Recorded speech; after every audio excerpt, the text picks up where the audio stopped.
are back again for another segment of Love Still Matters After the Vows. Hey, listen, we're playing this song again because I liked it last week. Because ain't no stopping us now. We're on you. Listen, ain't no stopping you either. I got my little DJ. I do not own the rights to this music. Let me say that before they block our show. We do not own the rights to this music, but we do like the music. So as we get started, share this live. Share it with a friend. Call a friend and tell them to join in tonight. Wonderful conversation tonight. Get as many as you can. Come on in. Let us hear from you. Because we love to hear from you. All right. Here we go. Alexa, pause. So, I am your host, Stacie, and this is Ray. And we are TheLuvByrds. Good evening, good evening, good evening, good evening. So last week we talked about boundaries. We talked about issues in ministry. We talked about issues with pastors and leaders, and just some things that you should not do in ministry. Well, today we are here to talk about what was it that made you get married? What are you looking for in a spouse? What are you looking for in love? So, hey, let's get into it. Let's talk about it. We're here and we are ready. So, as my husband and I, each week, we go through what we're going to talk about, what we are going to share on our show. And I just wanted to say that tonight, as we talk about why did I get married? What was I looking for? What are you looking for? What are your expectations? What are your limits? What will you tolerate, right?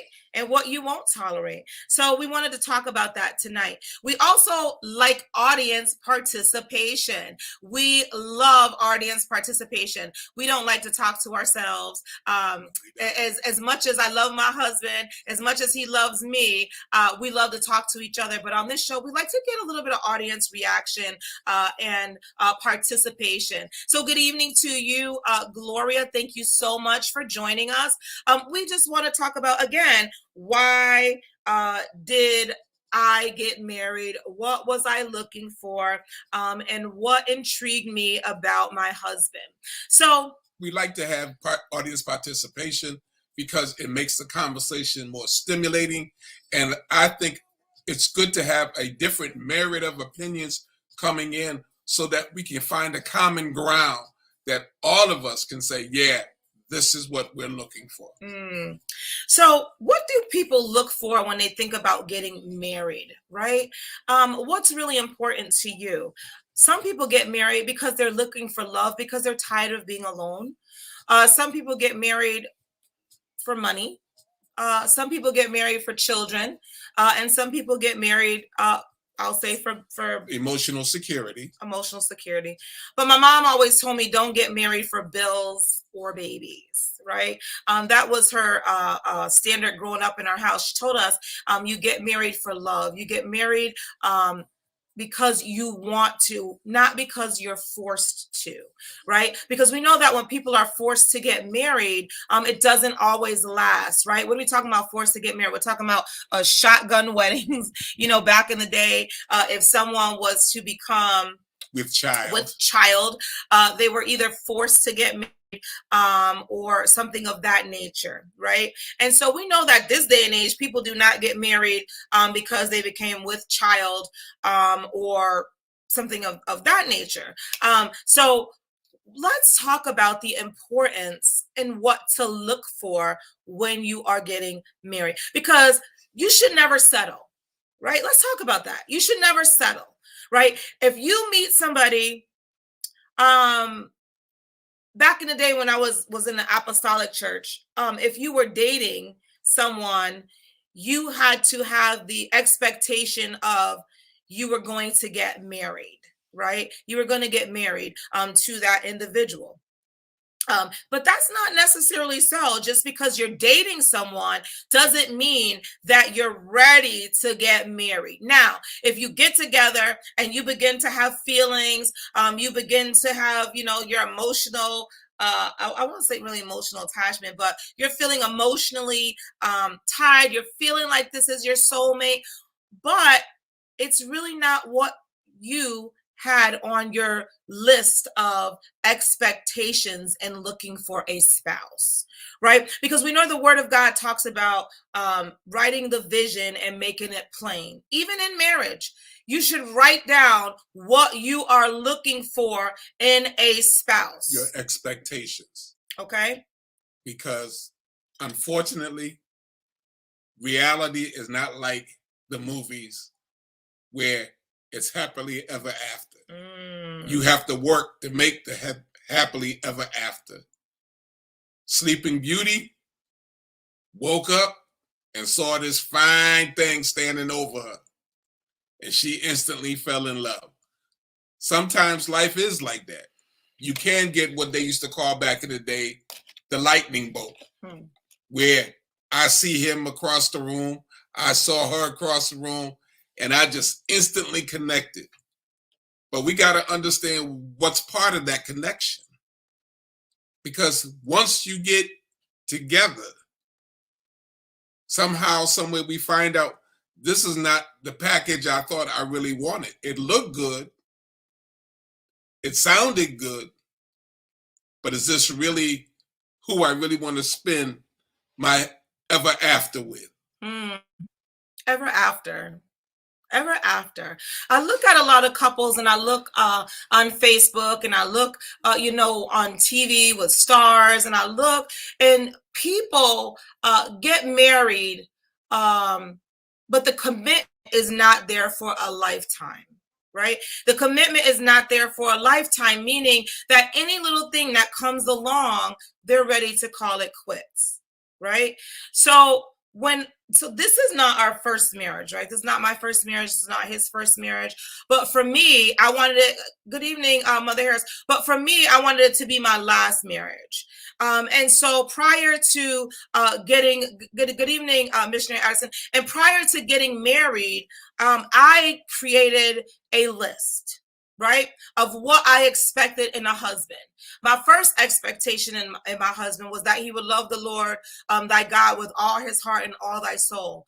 And I knew that if he loved the Lord with all his heart and all thy soul, that, you know what, he would be able to love me, because I could not be with a person where we did not have the same values. Right, where we didn't have the same expectations of our religious beliefs. Okay, and so that was first on my list. Second on the list was he had to be a handyman. I know that sounds crazy, but in my heart, that's really what I wanted. I wanted a handyman. He had to be at least 6 feet.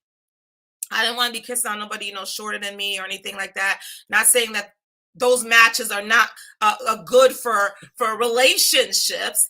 It just wasn't good for my relationship, right? Somebody may want somebody less than 6 feet, but that's their prerogative. That's their prerogative. Hi, Trey. Thank you for joining us. That's their prerogative and what they are looking for. But what I am saying, listen, if you have a list and you have standards, and that this is what I want in a spouse, this is what I want in a man, this is what I want in a woman, and the person that you are with does not meet like most of the things on your list, do you still continue to pursue a relationship? Let me add this to that. I try to deal in reality. You would never go and buy a car without having the price in mind, the style, the color, and the amenities you want in that car.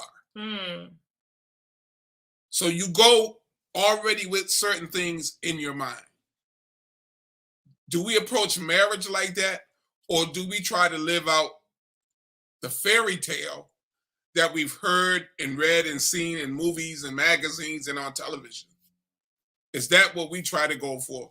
Or do we come with certain amenities or a certain desire already placed inside of us? Somebody talk to us. Oh, thank you. Good evening, Delano. My nephew Delano's joining us. He's a new parent. God bless you, Delano.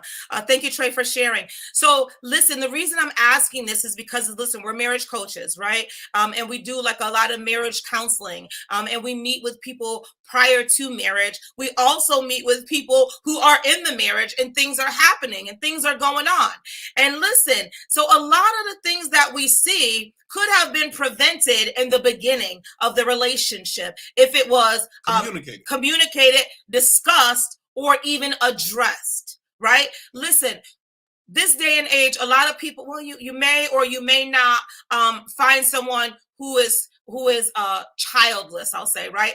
For men, many men have children, many women have children, but you know what? If you are a person who's looking to marry somebody who has no kids, but you get in a relationship and she has 2 kids, and you two are constantly talking about marriage, right? And then you get into this marriage and the blended family thing is not working. Who's responsible for that? Right? Is it God's responsible because you went and got married? Are you responsible because you didn't follow what your desire was in looking for a spouse, or you just went with the flow? Right? So these are things that people evade and don't like to talk about. But listen, nobody goes to buy a house without expectations of what they want in the house. How many rooms, the size of the rooms, does it have a good kitchen? Does it have a living room? Does it have a recreation room? We are, like I said earlier, we go in life looking at certain things with our minds already fixed on what it is we desire. Marriage should be no different. When we get ready to go into a marriage, we should have our minds fixed on the type of that I would like to spend the rest of my life with. Because marriage is a commitment. It's a covenant. It's an agreement. Not only between you and the individual you stand at the altar of the justice of the peace with. It's a commitment before God. And even though you may not be religious, it is a commitment before God. Because when trouble comes, that's the name everybody want to call on. Whoa, Jesus. I ain't trying to be funny, but listen to this. In the Bible, God saw that Adam was lonely. He said there was not a helpmate for Adam. Okay? Adam, he created every animal he created before Adam, and Adam named the animals. But it was not, the Bible says, it was not found a suitable help for Adam. So he created Eve from Adam so that they were alike. Follow me now. And what happened when Adam got in trouble for listening to his wife, and he thought God was angry with him, the very first thing he did was say, "The woman you gave me." See, that's what happens. We don't stop to think, what part did I play in that? Adam had a part to play in that because he wasn't happy because there was nobody like him. And when God gave him somebody like him, the first time trouble happened, he accused God. So our point tonight is this. When searching for a mate, when planning to live with a mate, when planning to continue your life with a significant other, whether it's a marriage or in a casual relationship, you got to go in knowing what it is you expect. Yeah, I want to talk about that because I brought up the comparison of nobody going in to buy a house or even a car without expectations, right? And what are your limits? And what will you tolerate? And what will you not tolerate? Because listen, baby mama drama in a marriage is a lot. It's real. It's a lot, right? And it can be very stressful. And if you're not a person who's able to handle confrontation, right? I'm gonna say confrontation because a lot of times there may be some issues that come with being somebody with children, right? And especially if you're a person who's a jealous person, right? It can be a lot of issues involved. And why do you say a jealous person? Because listen, once you marry, some women don't like their talking to other women, some don't like their women. And so therefore it causes problems in the relationship. But as missionary said earlier, that communication is the key, that you must talk about the differences you had expectations about. Okay, so I'm not saying because y'all beautiful or didn't meet the expectations on your list, that don't go saying, hey, pastor said I can't marry you because you didn't match up to 4 things on my list. No, we're talking in general, right? So this show is for who are married because they're already in it. It's for folks who are divorced looking to get married, people who are single and to get married. At some point, every single show may not be for you, but one of these shows will meet your niche, right? So today I'm talking about to those who are looking to get married, right? Don't settle because she got a nice frame, right? Don't just settle because she has nice eyes, and don't just settle because she's like this beautiful hourglass, right? I seen this picture on Facebook where it says when you get married and you finally realize the real woman that you married, and the lady didn't have on a wig, she didn't have on her eyelashes, she didn't have on any makeup, she didn't have on her waist trainer and all this stuff, and the guy's looking at her like, well, who did I marry? Right? True story. These things happen. And so I'm saying, know who you are. I implore you to please reach out to someone before you get married and get some type of pre-marriage counseling. It's good for you. It will help you. It will bring out some things that you didn't even realize that they discuss in these type of classes, sessions, or whatever we call it, right? Because it breaks my heart when people get married and now they are not living together harmoniously. Yes. Okay. Because of differences, right? Because of differences. So the word of the Lord says, how can two walk together except they agree? Right? How can you walk together if you're not agreeing and you two are not on the same page? And also, I'm not getting religious here, but the Bible says, be not unequally yoked. And I know the scripture says with unbelievers, but what that means is you two have to believe in the stuff that you're doing. You two have to know that we're on the same page. And as I tell couples all the time, and when we counsel couples, you are two separate entities, two separate individuals trying to come together to learn to live as one. You are no longer two separate entities, for the two shall become one flesh. Do we have any comments? I don't see anybody writing in the chat. What do you think about what we are saying here on tonight? Do you agree with what we're saying? Do you disagree with what we're saying? I mean, it's okay to disagree with what we're saying because listen, I am no expert. Neither am I. I am no expert. I do have years of longevity in this, and I do speak to people who've been married longer than me, married longer than me. Starting in November, right, we will begin to have guests on our show. And they will begin to talk about their experience. They will begin to share some things that they've gone through.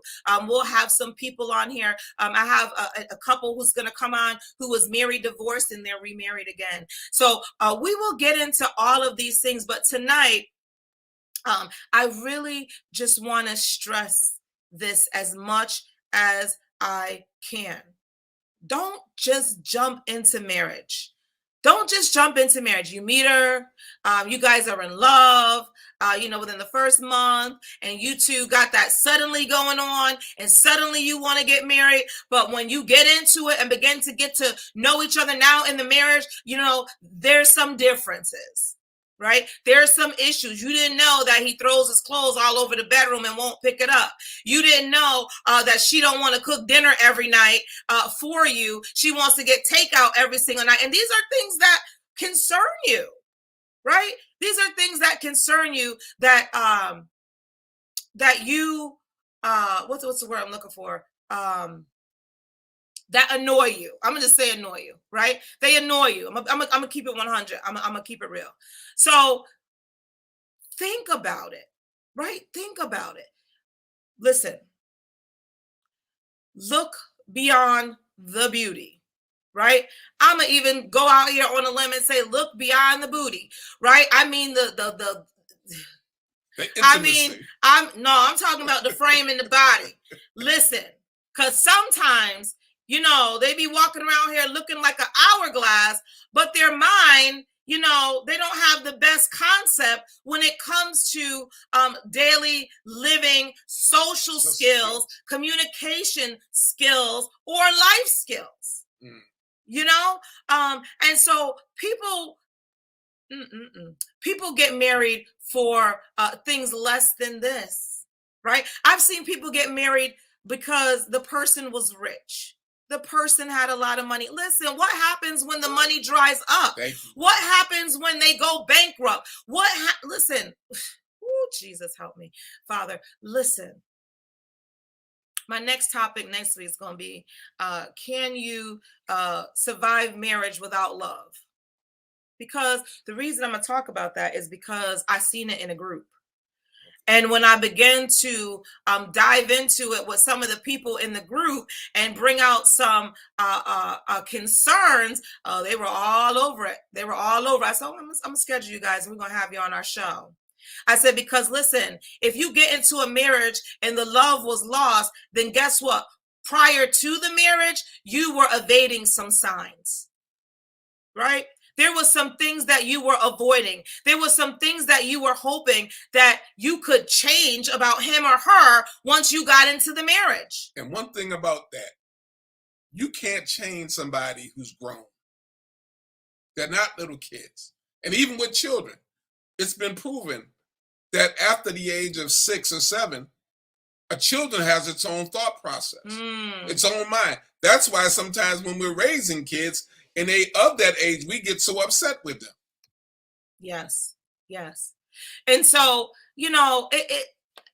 once you enter into marriage, my mom always told us marriage is easy to get into, but it's hard to get out of, right? Because the longer you're together, if you own property together, and things of that nature, listen, it's hard to get out of it. My mom says people don't want to work at being because it's easy to give up. You're exactly right. And that's what I see. I see a lot of that in Hollywood. I see a lot of that out here in the streets. Listen, this is no lie.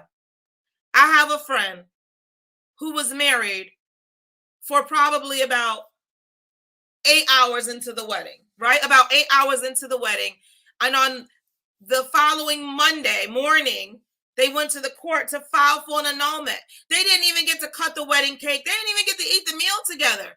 Like, it all blew up and it just ended that quickly, very badly. Over something that they heard somebody say. Mm. Mm. Right.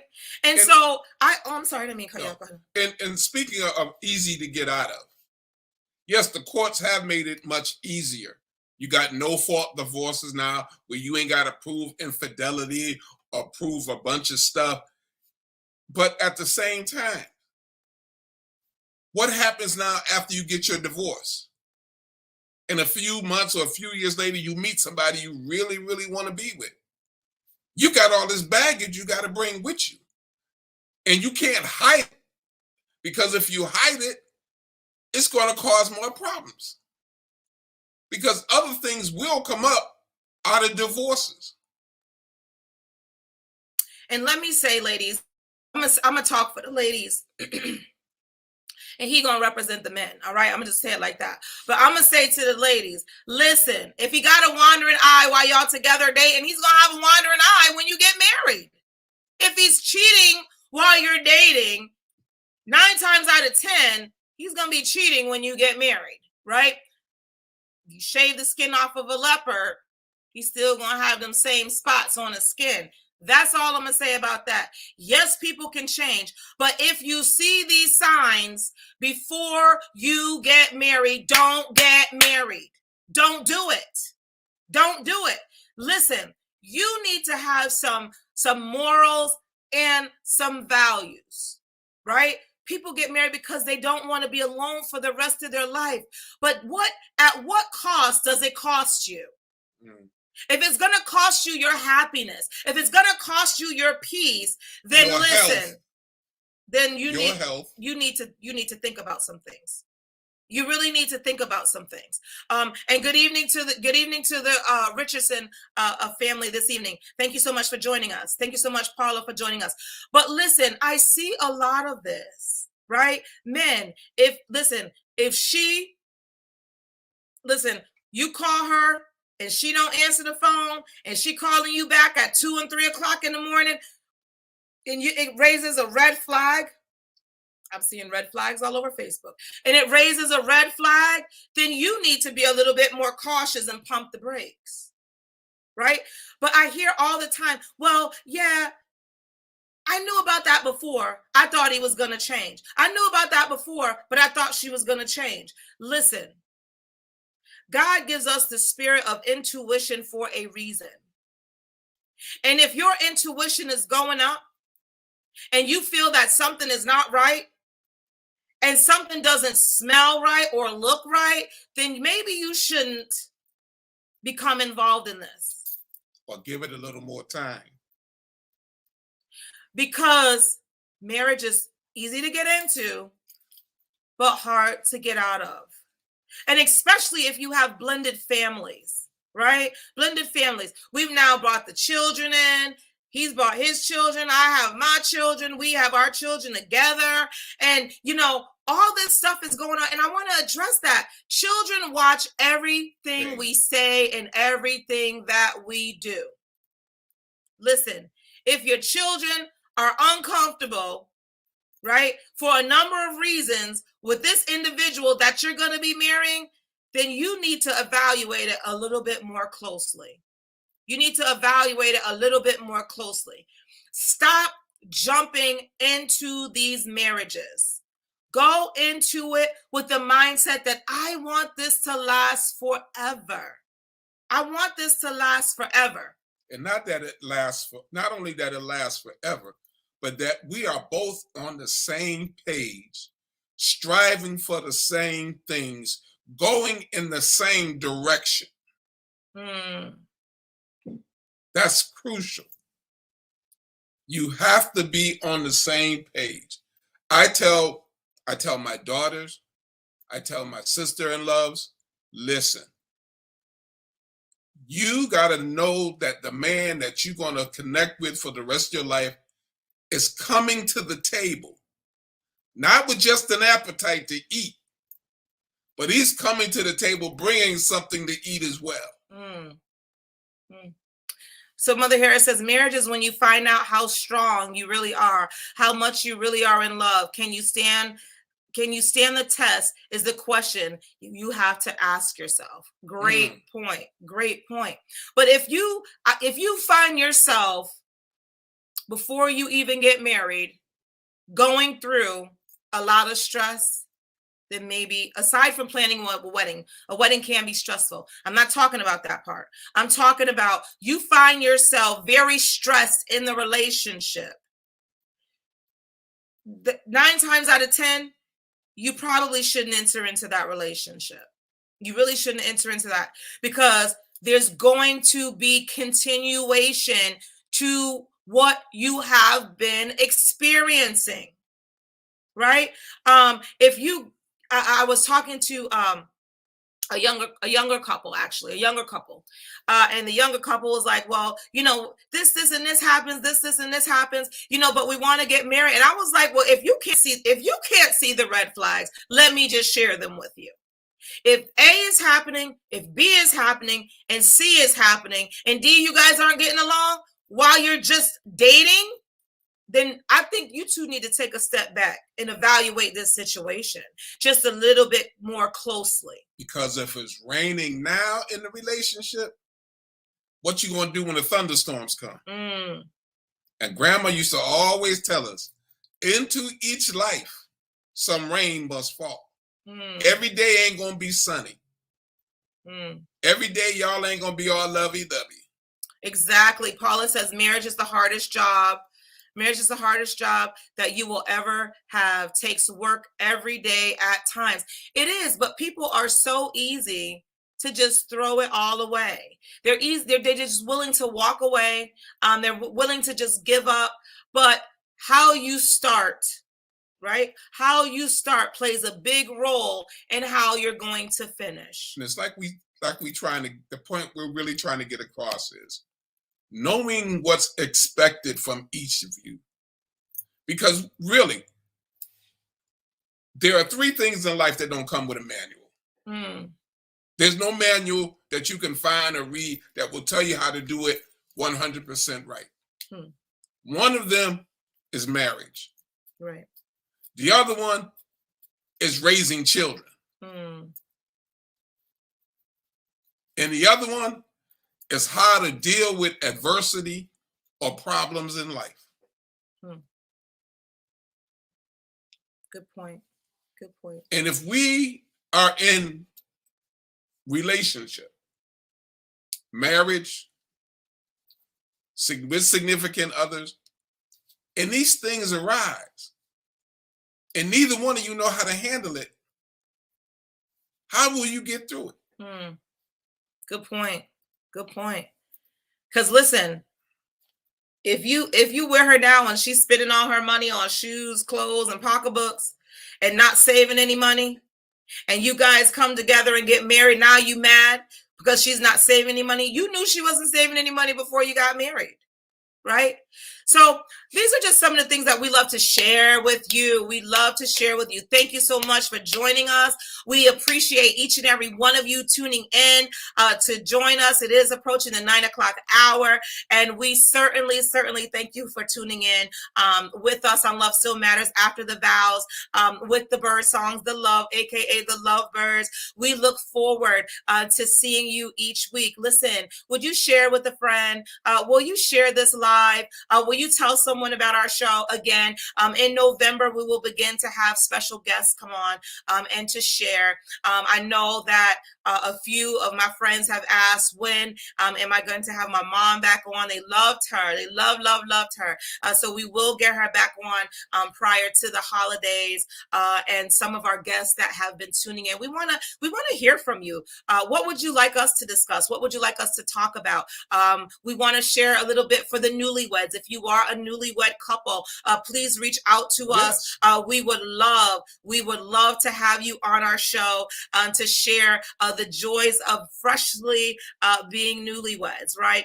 Being newlyweds. We're going to have one night and I believe in December, where we are going to have about 3 newlyweds together and do the newlywed show, the newlywed game with them. And we will have some prizes. Listen, it's not all bad. And sometimes it may not be all good, but it is all worth it.